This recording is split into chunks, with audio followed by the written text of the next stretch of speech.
राधे राधे दोस्तों, कैसे हैं आप सभी। आशा करती हूँ आप लोग स्वस्थ होंगे, अच्छे होंगे। ये देखिए यहाँ पे मेरे लड्डू जी पीताम्बरी वस्त्रों में बैठे हुए हैं। आज मैं आपके साथ माँ सरस्वती की पूजा अर्थात वसंत पंचमी की पूजा विधि शेयर करने जा रही हूँ। बहुत ही सरल है। ब्रह्मा जी पृथ्वी की रचयिता हैं, परंतु जब ब्रह्मा जी ने ये पृथ्वी रच दी और उन्होंने एक नज़र देखा, तब उन्हें ये पृथ्वी सुरहीन, वाणीहीन और ज्ञानहीन लगी। तब उन्होंने विष्णु जी की आज्ञा लेते हुए अपने कमंडल में से कुछ जल निकालकर पृथ्वी पर छिड़क दिया। और तब से ही वाणी, विद्या और ज्ञान की देवी यानी माँ सरस्वती जी का जन्म हुआ। यह वसंत पंचमी का दिन कहलाया जाता है। चलिए हम पूजा को आरंभ करते हैं। सबसे पहले हम सरस्वती माँ को स्थापित कर लेते हैं। मैंने यहाँ थोड़े से अक्षत लेकर माँ सरस्वती की फ़ोटो रख दी है। मेरे पास फ़ोटो है इसलिए मैंने फ़ोटो रखी है। यदि आपके पास कोई प्रतिमा हो तो प्रतिमा रखिए। अब मैं इन्हें पंचामृत से स्नान कराने जा रही हूँ। फूल लेकर मैं थोड़ी सी पंचामृत की छींटे लगा दूँगी। इसे ही मैं स्नान का रूप मानूंगी। पंचामृत के स्नान के बाद अब हम इन्हें थोड़ी शुद्ध जल से छींटे लगा देंगे, यानी शुद्ध जल से इन्हें स्नान करा देंगे।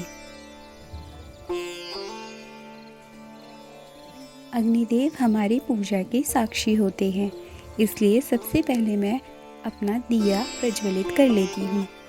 चलिए पहले मैं दिए को स्थापित कर लेती हूँ। थोड़े से अक्षत रखूँगी, दिया रखूँगी। आप घी का दिया जला सकते हैं या फिर तिल के तेल का दिया जला सकते हैं और दिए को प्रज्वलित कर दूंगी। आज के दिन माँ सरस्वती का जन्म हुआ था। वसंत ऋतु का आगमन होना शुरू हो जाता है और आज के दिन से ही होली का आरंभ भी हो जाता है। माँ शारदा विद्या की देवी हैं, इसलिए यह दिन विद्यार्थियों के लिए अति महत्वपूर्ण है। चलिए अब हम पीले फूलों की माला माँ को अर्पित कर देते हैं। यदि आपके पास सफ़ेद फूलों की माला हो तो सफ़ेद फूलों की माला भी अर्पित कर सकते हैं। माँ को पीले और सफ़ेद फूल प्रिय हैं।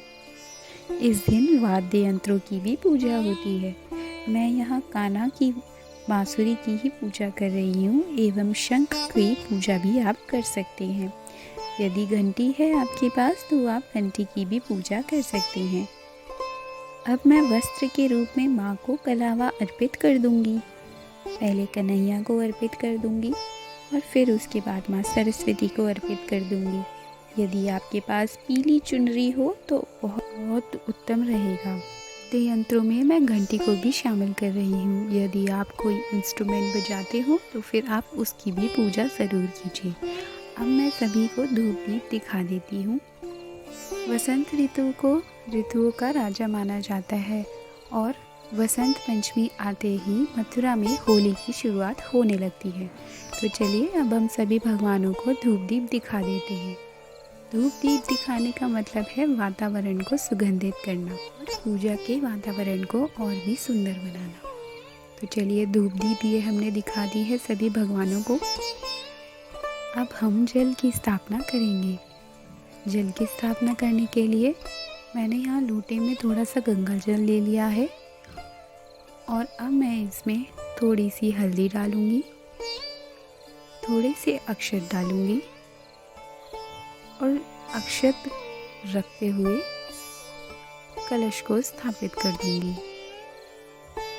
ये हमारी कलश स्थापना हो गई। अब माँ को थोड़े से पुष्प अर्पित करेंगे। माँ को पीले पुष्प बहुत ही अति प्रिय होते हैं। यदि आपके पास पीले पुष्प हो तो पीले पुष्प अर्पित कीजिए। कन्हैया को भी वसंती और पीला रंग बहुत ही प्रिय होता है। पूजा के बाद मैं इस जल को सूर्य देव को अर्पित कर दूंगी। माँ को मोर पंख अर्पित करना ना भूलें, क्योंकि देवलोक में आज भी मोर पंख से ही लिखाई की जाती है, इसलिए माँ को मोर पंख अर्पित करना बहुत ही शुभ है। तो चलिए अब हम माँ को हल्दी और कुमकुम का तिलक लगा देते हैं। बसंत पंचमी है तो आज हम माँ को हल्दी का तिलक करेंगे।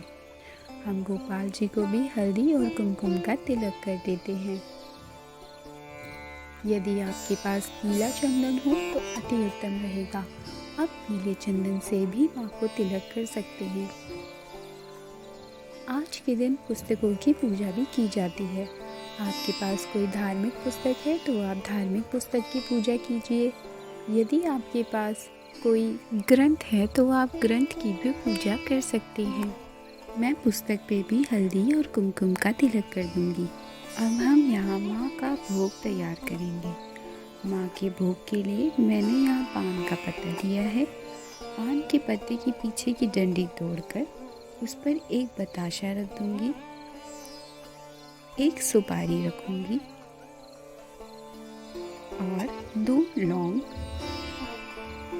साथ ही साथ में 2 इलायची रख दूंगी और ये मैं माँ को भोग लगा दूंगी। दिए के ऊपर से करते हुए मैं माँ को भोग अर्पित कर दूंगी। पूजा के बाद आप ये प्रसाद रूपी ग्रहण कर सकते हैं। अब आप अपनी सुविधा अनुसार माँ को श्रृंगार अर्पित कर सकते हैं। अब मैं वाद्य यंत्रों की भी थोड़ी पूजा करूँगी, उन्हें तिलक लगा दूँगी। आज के दिन घंटी बजाना ना भूलें। घंटी पे भी मैं तिलक लगा दूँगी और उस पर वस्त्र अर्पित कर दूँगी। आज के दिन घंटी, शंख ज़रूर बजाना चाहिए।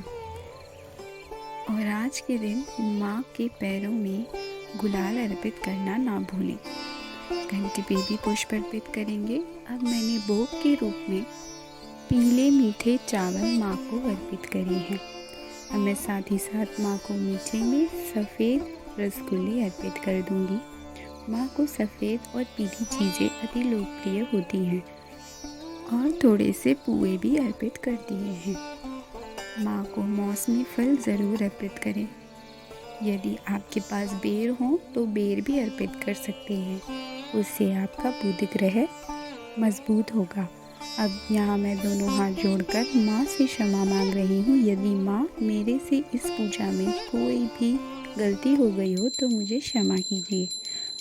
आज के दिन घंटी और शंख बजाना ना भूलें। आज के दिन माँ सरस्वती ज्ञान और स्वर लेकर पृथ्वी पर आई थी, तो आप माँ सरस्वती के स्तोत्र का पाठ ज़रूर कीजिए। माँ सरस्वती वंदना ज़रूर सुनिए। पढ़ सकते हैं तो माँ सरस्वती की वंदना भी पढ़िए। आज के दिन माँ सरस्वती के मंत्र ओम ह्रीं ह्रीं क्रीं सरस्वती देवेभ्यो नमः का जाप 108 बार ज़रूर कीजिए। चलिए अब हम माँ सरस्वती की आरती कर लेते हैं। मैंने यहाँ दीपक प्रज्वलित कर लिया है। आरती के लिए आप सदैव दूसरा दीपक ज़रूर रखें।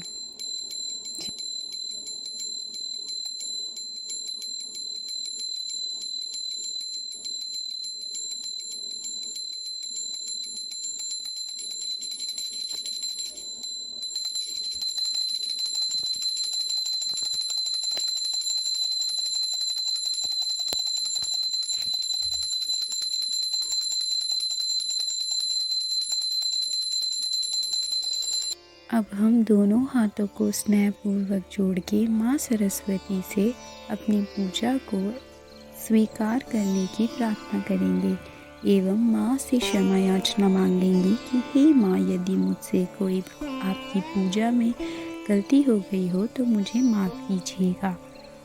अंत में माँ से धन्यवाद करना ना भूलें कि हे माँ, आपने मुझे जो दिया उसके लिए आपका बहुत बहुत धन्यवाद। इसके बाद हम पूजा को यहीं संपन्न कर देंगे।